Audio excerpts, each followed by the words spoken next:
Olá, boa tarde. Sejam bem-vindos a mais uma edição de Mercado e Companhia. Vamos aos destaques de hoje.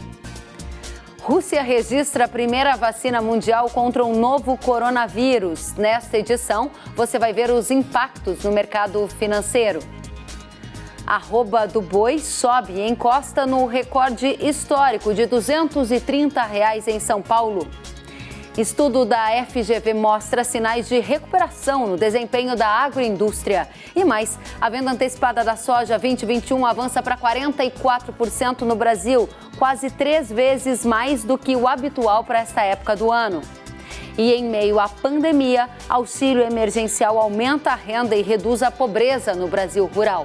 Tudo isso e mais nesta edição que já está no ar. A produção de milho deve atingir mais de 102 milhões de toneladas e chegar a um novo recorde. De acordo com a Conab, a primeira safra já está encerrada e a segunda em processo de finalização. Para o fechamento da produção total do grão, restam também as lavouras da terceira safra. Vamos aos detalhes deste levantamento que prevê a maior safra de soja e milho da história. A produção brasileira de grãos deve atingir o recorde de 253 milhões 677 mil toneladas na safra 2019-2020, o que representa um crescimento de 4,8% se comparado à temporada passada, quando o país colheu 242 milhões e 94 mil toneladas. Para o milho, é estimado que a primeira safra chegue a 25 milhões 689 mil toneladas, aumento de 0,2% em relação ao ano passado, quando o país registrou 25 milhões 646 mil toneladas. Para a segunda safra do grão, é projetado um recorde de 74 milhões 912 mil toneladas, crescimento de 2,4% em comparação com os 73 milhões e 100 mil toneladas da colheita anterior. Já na região chamada de Cealba, composta por Sergipe, Alagoas e Nordeste da Bahia, além de Pernambuco e Roraima, a Conab prevê a terceira safra de milho em 1.539 mil toneladas, 26,4% acima do 1.218 mil toneladas colhidas na temporada passada. Com isso, o Brasil deve atingir uma produção total recorde de milho, com 102 milhões 142 mil toneladas, 2,1% a mais em relação aos 100 milhões de toneladas do ciclo anterior. De acordo com a Conab, a soja também deve atingir a maior produção da história e chegar a 120 milhões 936 mil toneladas, crescimento de 5,1% na comparação com os mais de 115 milhões de toneladas do ciclo anterior. A Conab, então, reforça que nesse ciclo 19-20 o Brasil deve colher a maior safra de soja da história, maior safra de milho total da história e mesmo assim você que acompanha o Mercado e Companhia diariamente está vendo preços recordes para a soja que superam R$ 120 nos portos e o milho em plena colheita da segunda safra ali beirando R$ 55. Como vai acabar este ano? Como vai começar 2020 e 2021 e que preços vêm pela frente? Enio Fernandes, analista de mercado da Terra Agronegócio, conta pra gente. Enio, seja muito bem-vindo. Mesmo com essa colheita farta, os estoques de milho e de soja no Brasil devem terminar o ano baixos. Kelly, antes de mais nada, é sempre um prazer falar com você. Obrigada. Bom, vamos lá. Se você pegar os números da Conab, né, ela projeta quase 121 milhões de toneladas. Mas quando você soma o que a Conab fala de mercado interno, mais exportações, nós estamos falando num total de 129,6 milhões de toneladas de soja. Ou seja, nós vamos consumir todo o estoque de soja que a gente tem, né? Na verdade, eu até acredito que em algumas fábricas, em algumas regiões, quem não se preparou muito bem para esse final de temporada, vai chegar no final do ano sem grão e vai ter que antecipar as férias coletivas, preparando para a segunda safra. No caso, a soja também ajuda bastante quem colhe soja em janeiro e fevereiro, a primeira soja chegar ao mercado, porque vai encontrar um mercado completamente vazio. e farelo e óleo estão dando boas margens, principalmente o óleo. Isso vai favorecer os preços da soja em janeiro e fevereiro. Agora, Enio, você está destacando uma situação da soja. A gente está vendo aqui na manchete da TV um cenário para milho. Antes, então, de chegar no milho, quero passar por essa informação de soja que você nos trouxe. Você afirma que algumas indústrias vão precisar das férias coletivas antecipadas, dada a escassez da matéria-prima. Com base em qual cenário você afirma isso? Como é que está a situação em Goiás ou em outras regiões que você captou esse sinal que está dividindo com a gente? Vamos lá. A gente tem que entender que a gente precisa começar a plantar a soja para você ter acesso a ela lá na frente. Os mapas de chuvas mostram um pouco atraso no centro-sul de chuvas, né? Então, aquela plantio extremamente antecipado, parece que isso não vai acontecer. Então, a gente deve ter as primeiras colheitas de soja no Mato Grosso, em Goiás, meados de janeiro ou final de janeiro. Isso é um ponto. Segundo ponto são os próprios números da Conab. Eu não estou falando de uma região específica em si ficar sem a soja. O que a Conab nos mostra com os números dela é que quando a gente soma esmagamento mais exportação, nós vamos consumir toda a nossa produção.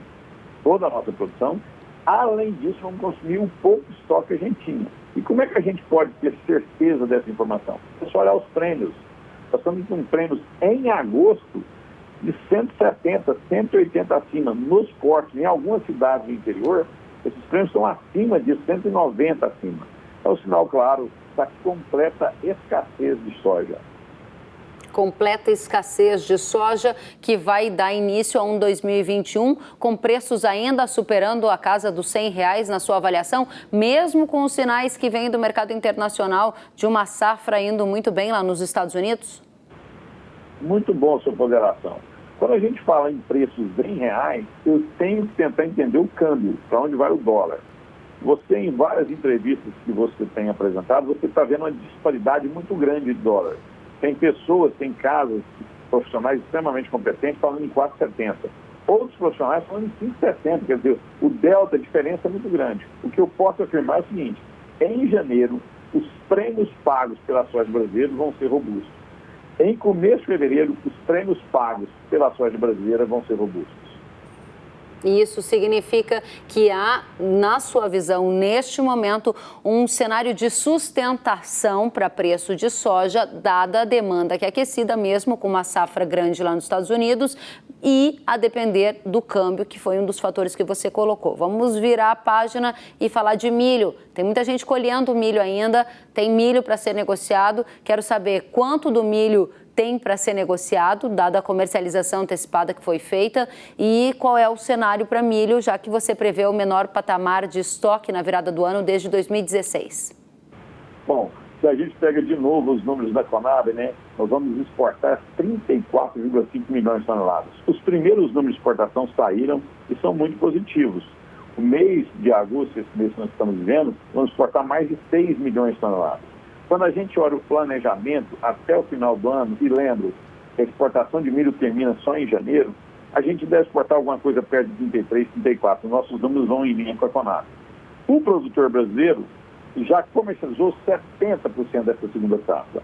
E agora ele está evitando comercializar o milho em plena colheita. Aquela venda antecipada que ele fez lá atrás está sustentando os preços agora. E Kellen, ele parece persistir nessa estratégia de proteger sua margem. Tem negócios de milho sendo relatados para 2021 e também para 2022.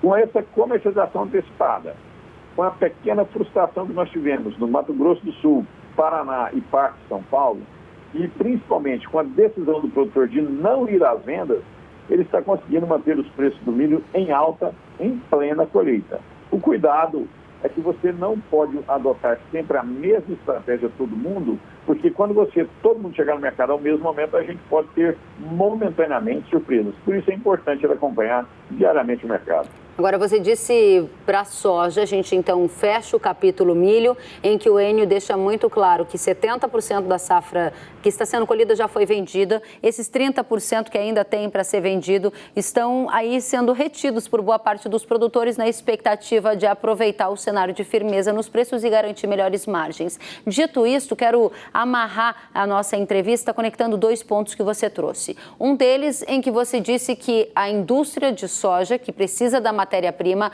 pode dar férias coletivas antes em 2020, dada a escassez de matéria-prima no mercado brasileiro. No caso do milho, como fica a indústria, a agroindústria que precisa do grão? De onde vai vir o grão? Vai ter que desembolsar esse valor mais alto ou vai aumentar a importação? Quando a gente fala em indústria, a gente generaliza todo mundo, né? Nós temos industriais extremamente profissionais, eles já se derrediaram, tanto na soja quanto no milho, já puseram suas posições até o final do ano. Tem indústria que já está posicionada até dezembro. Agora, o universo é muito grande. Alguns industriais não tiveram esse cuidado, por isso vão pagar mais caro pelo milho. Não é que não existe o milho está no mercado. O milho vai atender tanto a demanda interna quanto a demanda externa. O que nós estamos tentando entender é para onde vão os preços do milho.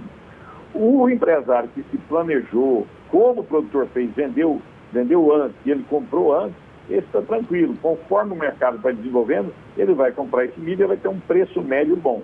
Aquele empresário industrial que não se preparou, deixou para comprar justo na hora da maior oferta, que é a segunda safra, encontrou uma surpresa negativa. Ele tomou um risco. Como ele não gestou esse risco, ele vai ter que pagar os preços agora. O milho, não é que vai faltar milho. O milho tem. O que nós estamos determinando aqui é o valor desse milho e a que preço vai sair o milho da mão do produtor rural brasileiro. Muito bem. Diante desse cenário, para amarrar, a Terra Agronegócio tem uma expectativa de como vai ficar a área de milho verão? Vai crescer muito ou a disputa com a soja vai manter as áreas praticamente inalteradas? Infelizmente, eu acho que ela até reduz um pouco. A gente está um pouco na contramão. O produtor brasileiro, em várias regiões do Brasil, está adotando a estratégia de fazer uma primeira safra de soja e uma segunda safra de milho. Isso está consolidado, está crescendo. A gente até acredita no aumento da área plantada de segunda safra, desde que, deixar entre parênteses, que o clima permita esse plantio mais antecipado da soja. Mas a gente não vê crescimento na produção de milho verão no Brasil. Muito bem. Enio Fernandes, obrigada pela análise dos dados da Conab e pelas projeções para o mercado de soja e milho. Agradeço mais uma vez pela companhia e desejo uma ótima tarde. Volte sempre. Um abraço, se cuide, tchau, tchau. Até mais, se cuide também. E a arroba do boi gordo subiu e encostou no recorde histórico de R$ 230 em São Paulo, de acordo com o indicador CPEA. Vamos observar aqui no gráfico comigo essa puxada no preço e você vê que está valendo agora R$ 228,50, encostadinho ali nos 230, patamar recorde observado no outubro de 2019, é isto, né? No ano passado, no final do ano passado, 228,5 é o preço do indicador para o boi gordo base CPEA, encostado no recorde histórico. Vamos saber o que está acontecendo com esse mercado e quando que o preço vai avançar mais na visão do pesquisador do CPEA, Thiago Bernardino. Thiago, seja muito bem-vindo. R$ 230, patamar recorde atingido no final do ano passado. Encostamos, R$ 228,50. Para onde vai o preço do boi no Brasil? Seja bem-vindo. Obrigado, Kellen. Boa tarde a todos os ouvintes, né, telespectadores do Canal Rural. Realmente é um preço firme que a gente vem falando já nas últimas semanas, muito reflexo da oferta restrita, né, representando, até refletindo os preços dos animais e também das exportações, que realmente vem de vento em popa ao longo aí do ano, mas principalmente dos últimos 3 meses, com uma tendência firme. Então, isso é um reflexo, sim, esses preços, por causa da oferta restrita das exportações. E a tendência de agora em diante é buscar que preço? Porque a gente está falando que encostou em 230, ainda não atingiu 230. Falta 1,50, né? Quando que esse patamar vai ser atingido na visão do CPEA e baseado em qual gatilho? Exatamente. Você mencionou um ponto importante aí, o gatilho, né? A gente tem realmente as exportações vindo firmes e isso reflete, sim, evidentemente, na cotação, no preço pago ao produtor da indústria. Só que a gente tem que sempre lembrar alguns pontos, né? A gente tem uma demanda doméstica que realmente vai andar de lado e vai estar enfraquecida aí a partir de setembro, isso é natural. Por outro ponto, a gente tem uma oferta muito restrita de um confinamento que vai vir um pouco atrasado, né? Por causa do custo do animal de reposição, por causa do milho, então isso vai vir mais para o final do ano, natural. Então, esses fatores, realmente, eles podem precificar para baixo o boi. Por outro lado, a gente tem um câmbio muito interessante e tem realmente a China que vem, não vou dizer tumultuando o mercado, mas ela vem enxugando o que a gente tem de excedente. Então, realmente, ela joga essa precificação para cima. Então, a gente vai ter que ficar atento quando a gente vai atingir 230, ou vai atingir 240, ou vai voltar a 220. Eu acho que vai depender muito dessa junção de fatores, como a China se comporta até o final do ano, que não deve retrair, porque falta carne no mundo, mas por outro lado a gente tem também a questão de entender como que vai ficar a precificação do confinamento aí de outubro, novembro e dezembro. Então, são esses fatores que a gente vai ter que estar acompanhando, mas que sim, uma oferta restrita de animais esse primeiro giro, julho, agosto, acaba sendo refletido vamos dizer assim, essa proximidade dos recordes de preço que a gente observou no ano passado. Bom, e como que a gente vai iniciar 2021? Essa é uma pergunta. E a segunda pergunta, a gente vê o preço no Rio Grande do Sul a gente observou no Rio Grande do Sul uma queda de 8%, pelo menos nos últimos 30 dias até ontem, na contramão desses movimentos que a gente está aqui destacando de alta. Como é que acontece nas demais regiões do Brasil e se essa tendência aí serve de exemplo para outras praças, Thiago? Eu vou começar do final da questão, principalmente do que pode acontecer. Como eu disse, por mais que a gente venha exportando mais, cerca aí de 70%, 75% da nossa carne, ela fica no mercado doméstico, né? A gente, ao mesmo ponto que o preço sobe porque não tem oferta, esse preço é repassado para o consumidor. Então, regionalmente, vai depender se eu tenho um mercado ou um frigorífico para exportação, se eu tenho um mercado que realmente está com mais renda ou não. Então, tudo isso interfere e vai influenciar, sim, na questão da formatação. Então, a gente vai ter regiões que dependem, por exemplo, região sudeste, São Paulo, que faz um indicador de mais animais de confinamento. Então, o preço tende a subir. E também a gente tem aqui concentrado os grandes frigoríficos exportadores para a China. Então, todo esse movimento realmente reflete, sim, movimentos dentro de cada região, mas também é a estratégia da indústria, tá? Então, isso pode ocorrer, eventualmente, em algumas regiões, mais valorização, menos valorização. Que seja, como que a gente começa o ano? Provavelmente a gente começa com o ano firme, porque a gente tem oferta restrita de animal.